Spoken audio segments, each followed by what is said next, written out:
அண்ணாமலை தீபம், அருணாச்சல தீபம், திருவண்ணாமலையாருக்கு அரோகரா, அரோகரா, அருணாச்சலம்.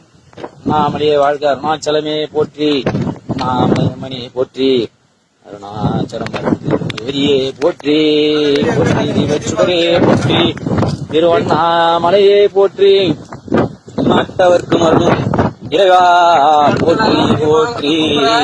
அண்ணாமலை தீபக்குப்பரை தீபயம் அனைவருக்கும் தீபம் தெரியும் இடம் இதான். தீபஜோதி ஏற்றப்படும் இடம் ஏற்றப்பட இருக்கிற இடம். அருணாச்சலமே இடம் தான் தீபத்தை ஒளி விளக்கு தரப்போற இடம் தான். அக்னி சுடரே போற்றி, ஓம் அருணாச்சலமே போற்றி, ஓம் அக்னி ஸ்தலமே போற்றி, அருணாச்சல நாமமே போற்றி போற்றி. ஓம் நமச்சிவாய நமச்சிவாய.